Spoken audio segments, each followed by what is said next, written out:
आज का हमारा टॉपिक है विभिन्न प्रकार के आणविक वेग या molecular velocities, different type of molecular velocities.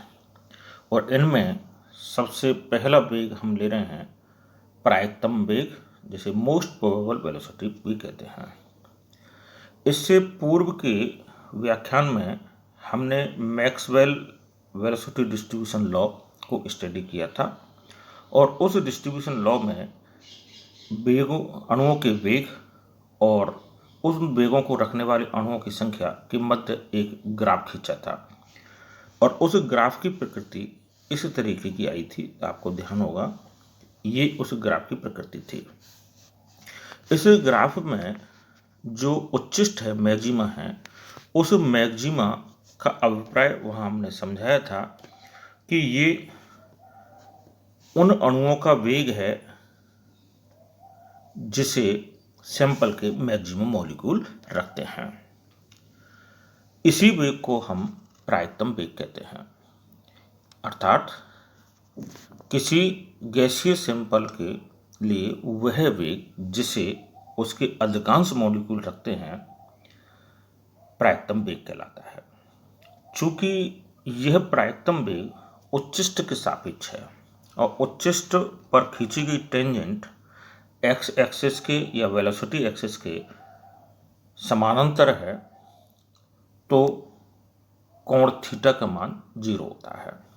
तो जो मैक्सिमा की कंडीशंस हैं उनके अंदर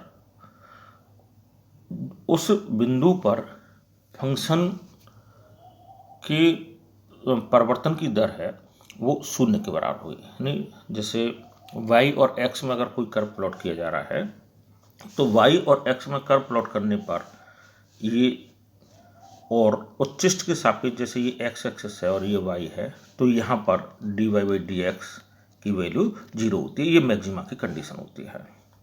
तो उच्चिष्ट के सापेक्ष उस फलन के अवकलन की दर या परिवर्तन की दर 0 होती है। इसी तथ्य को काम में लेकर हम प्रायिकतम वेग की गणना करते हैं। किसी वेग c पर उस वेग को रखने वाले अणुओं की प्रायिकतम संख्या मैक्सवेल वेलोसिटी डिस्ट्रीब्यूशन लॉ में जो हमने प्राप्त की थी वो समीकरण 1 के अनुरूप है। 1/n dN/dc is equal to 4πm/2πRT power 3/2 c² e⁻⁻mc²/2RT, जिसे हम इक्वेशन 1 में प्रदर्शित कर रहे हैं। यह c के विभिन्न मानों के सापेक्ष उन वेगों को रखने वाले अणुओं की प्रायिकतम संख्या 1/n dN/dc को प्रदर्शित करता है। जैसे जैसे c का मान परिवर्तित होता है तो मैक्सवेल वेलोसिटी डिस्ट्रीब्यूशन लॉ में जो ग्राफ प्राप्त हुआ था उसके अनुरूप इनके अणुओं की संख्या परिवर्तित होती है। हम प्रायिकतम वेग निकालने के लिए इसको c के सापेक्ष अवकलन करके और उस बिंदु पर उस अवकलन का मान 0 प्रदर्शित करके इसे प्राप्त करेंगे। तो परिवर्तन की दर निकालने के लिए समीकरण 1 का हम c के सापेक्ष वेग c के सापेक्ष अवकलन करते हैं। तब लेफ्ट हैंड साइड का अवकलन d/dc 1/n dN/dc ये हमें मिला, और राइट साइड में जब अवकलन हम करेंगे तो देखिए यहाँ पर कि 4πm/2πRT पावर 3/2 कांस्टेंट है। फलन में बचता है c² e⁻⁻mc²/2RT। दो फंक्शन हैं c² और e⁻⁻mc²/2RT। दो फलनों के गुणनफल का जब अवकलन करते हैं तो एक फलन को कांस्टेंट रखते हैं, दूसरे का अवकलन करते हैं, फिर दूसरे को कांस्टेंट रखते हैं, पहले का अवकलन करते हैं। इसी के तहत देखिए तो ये राइट हैंड साइड वाली वैल्यू हमें मिलेगी 4πm/2πRT पावर 3/2 कांस्टेंट है, बाहर निकाल लिया। c² e⁻⁻mc²/2RT, इनमें से c² का डिफरेंशियल किया 2c आया, e⁻⁻mc²/2RT कांस्टेंट है, प्लस अब पहले c² का डिफरेंशियल किया था, अब क्या करेंगे c² को कांस्टेंट रखेंगे, e⁻⁻mc²/2RT का डिफरेंशियल करेंगे, e⁻x का डिफरेंशियल e⁻x ही होता है, तो ई की power minus m c square upon 2RT, लेकिन M c square upon 2RT का डिफरेंशियल करोगे तो एम 2RT कॉन्स्टेंट है, सी स्क्वायर का 2C हुआ, तो कितना मिलेगा अपने को सी स्क्वायर, इसका differential minus m c upon RT। तो ये वैल्यू जो हमें मिली यहाँ से, तो ये कितना हो गया, ब्रैकेट के अंदर देखिए 2C e power minus m c square upon 2RT plus c square constant था, minus m c upon RT, m c square upon 2RT का कॉन्स्टेंट डिफरेंशियल है, 2 से 2 कैंसिल हो गया, e power minus m c square upon RT। इसमें से हम C को ई की power minus m c square 2RT को कॉमन ले लें, तो ब्रैकेट के अंदर बचेगा 2 minus m c square upon RT, minus sign है, और इसको हम समीकरण नंबर 2 से पता से कर रहे हैं। तो समीकरण 1 का अवकलन डिफरेंशियल ये समीकरण 2 के अनुरूप हमें प्राप्त होता है। ये वक्र की हर बिंदु पर वेग के साथ उस वेग को रखने वाले अणुओं की संख्या के परिवर्तन की दर को प्रदर्शित करता है। जब यह वक्र उच्चिष्ट पर होता है, जिसके सापेक्ष वेग को हम मोस्ट प्रोबेबल वेलोसिटी कह रहे हैं, जिसे हम CMP द्वारा प्रदर्शित कर रहे हैं, तो उस उच्चिष्ट पर वक्र के सापेक्ष टेंजेंट एक्स एक्सिस के समांतर होगी, तो डिफरेंशियल की वैल्यू 0 होगी। और उस स्थिति में जब हम कंडीशन लगाएं कि C बराबर CMP यानी मोस्ट प्रोबेबल वेलोसिटी है, तो d upon d c 1/n dn upon d c differential की वैल्यू 0 होगी। और जब 0 है तो इसको समीकरण 2 में हम प्रतिस्थापित करें तो लेफ्ट हैंड साइड 0 हो जाएगी, राइट हैंड साइड में 4 pi m upon 2 pi RT power 3/2 C e power minus m c square upon 2RT, bracket के अंदर देखिए 2 minus m c m p, क्योंकि अब वेलोसिटी कितनी है, मोस्ट प्रोबेबल वेलोसिटी के अनुरूप है, इसमें CMP अपॉन RT सी स्क्वायर। यहाँ भी हम CMP लिख सकते थे, लिखना चाहिए था, लेकिन ये कॉमन वाला है और लेफ्ट हैंड साइड में 0 है, तो ये पूरा पोर्शन कहाँ चला जाएगा, 0 में। तो इस वजह से लिखें तो भी और नहीं लिखें तो भी कोई फर्क नहीं पड़ता। तो राइट हैंड साइड बराबर अब हो जाएगी, इसको 0 में लेके गए तो -2 minus m c m p square upon RT बराबर 0, पच्छांतन करके इधर ले गए, m c m p square upon RT बराबर 2 आएगा, और CMP स्क्वायर निकालोगे तो 2 इधर जाएगा, तो ये 2RT अपॉन m के बराबर हमें मिलता है। ये स्क्वायर है, इस स्क्वायर को हम ख़त्म करें क्योंकि हमें मोस्ट प्रोबेबल वेलोसिटी चाहिए, उसका वर्ग नहीं चाहिए, तो CMP बराबर 2RT √2RT अपॉन m हमें मिलेगा। ये इम्पोर्टेंट फॉर्मूला हमें मिल गया कि किसी भी सैंपल के अणुओं का हम मोस्ट प्रोबेबल वेलोसिटी निकालते हैं तो उसका मान √2RT अपॉन m होगा। आदर्श गैस समीकरण से आप जानते हो कि PV = RT होता है, तो इस RT को हम PV से प्रतिस्थापित कर सकते हैं, तब CMP = √2PV अपॉन m, और इस V को हम नीचे ले जाएं डिनोमिनेटर में, तो ये वैल्यू हमें मिलेगी √2P upon m upon V, और m upon V mass upon volume, ये डेंसिटी होता है, तो इसकी वैल्यू हमें मिल जाएगी √2P अपॉन रो। इस रो डेंसिटी को हम रो के द्वारा प्रदर्शित करते हैं। तो अब ये 3 इम्पॉर्टेंट फॉर्मूले आपको मिल गए मोस्ट प्रोबेबल वेलोसिटी के सापेक्ष, कि मोस्ट प्रोबेबल वेलोसिटी को हम √2RT अपॉन m भी लिख सकते हैं। यदि हमें टेम्परेचर नहीं मालूम है, प्रेशर वॉल्यूम मालूम है, तो इसकी वैल्यू को √2PV अपॉन m लिख सकते हैं। यदि डेंसिटी हमें मालूम है तो हम √2P अपॉन रो लिख सकते हैं। और नेक्स्ट वेलोसिटी हम लेते हैं औसत वेग।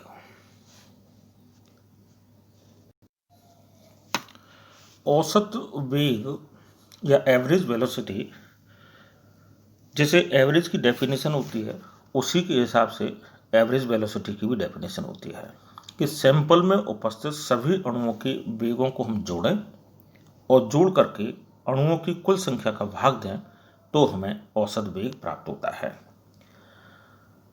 तो इसकी डेफिनेशन, समस्त अणुओं के वेगों के योगफल में अणुओं की कुल संख्या का भाग देने पर प्राप्त वेग औसत वेग कहलाता है।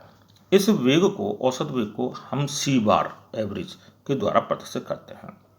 हम ये मान लें कि सैंपल में विभिन्न अणुओं के वेग क्रमशः C1, C2, C3, C4, Cn, मान लें n मॉलिक्यूल हैं, स्मॉल n संख्या प्रदर्शित करना है, मॉलिक्यूल हैं, तो इस एवरेज वेलोसिटी के मान C1 plus C2 plus C3 plus C4 plus Cn यानी n मॉलिक्यूल की वेलोसिटी को जोड़ा अपॉन अणुओं की संख्या स्मॉल n से भाग दे दिया।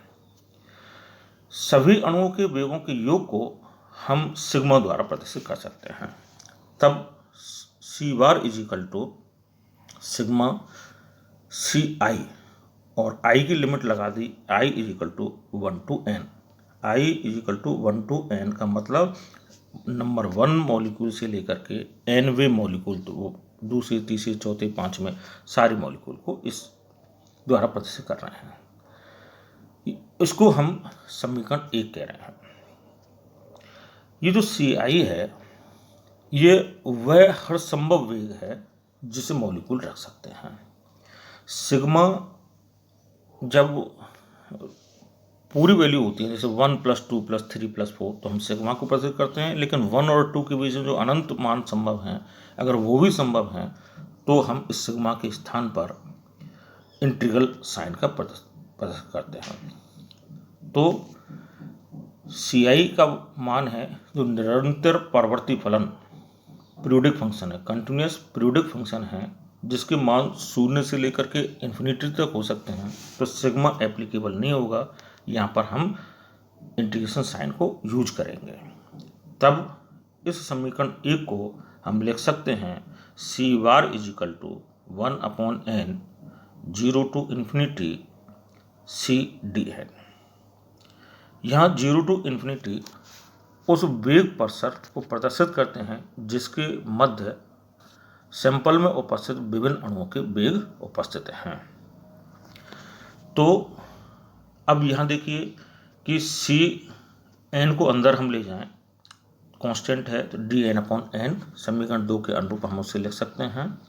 और dn/n का मान जो मैक्सवेल वेलोसिटी डिस्ट्रीब्यूशन लॉ था वहाँ से हम प्रतिस्थापित करें तो इसकी वैल्यू हमें मिलेगी C बार बराबर sign of integration limit from 0 to infinity 4 pi m/2πRT power 3/2 e power -mc²/2RT।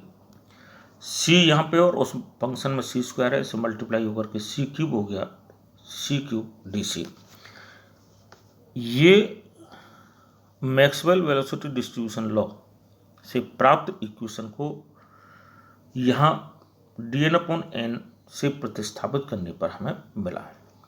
इस इक्वेशन में देखिए आप कि 4 पाई m/2πRT पावर 3/2 कांस्टेंट है, इसको हमने साइन ऑफ इंटीग्रेशन से बाहर निकाल लिया।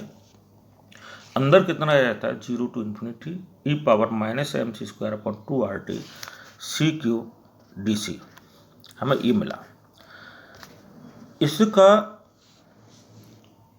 इंटीग्रेशन अगर हम करें तो पहले mc²/2RT को हम कोई एक सिंबल मान करके सब्स्टिट्यूट करते हैं और सब्स्टिट्यूशन मेथड से इसका इंटीग्रेशन होता है। हमारा पर्पज़ यहाँ पर इंटीग्रेशन सिखाना नहीं है, तो इस इंटीग्रेशन की वैल्यू को हम डायरेक्ट लिख लेते हैं। और इस इंटीग्रेशन की वैल्यू कितनी है 0 to infinity e power -mc²/2RT c³ dc की वैल्यू जब सॉल्व करेंगे रिप्लेसमेंट मेथड से तो 2RT/m² के रूप में प्राप्त होगा। यदि किसी स्टूडेंट को इस इंटीग्रेशन में कोई परेशानी आती है तो मैं इस व्यक्तिगत फ़ोन करके मिल करके उस इंटीग्रेशन को समझ सकते हैं।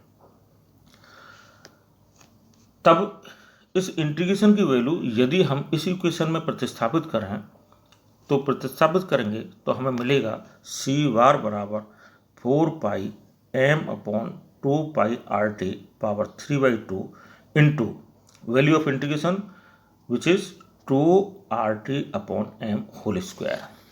जब इसे हम सॉल्व करेंगे तो देखिए सॉल्व करने पे 3/2 पावर है तो m/2πRT पावर 3/2 यानी अंडर रूट, और स्क्वायर यहाँ पे तो ऊपर अंडर रूट रह जाएगा।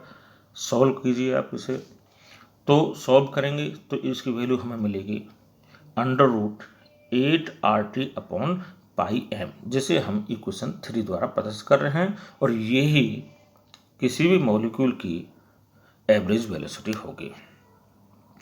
यदि जैसे पूर्व में हमने किया था मोस्ट प्रोबेबल वेलोसिटी में, उसी तरीके से प्रेशर वॉल्यूम और डेंसिटी की फॉर्म में कन्वर्ट करने के लिए आदर्श गैस समीकरण से PV बराबर RT होता है।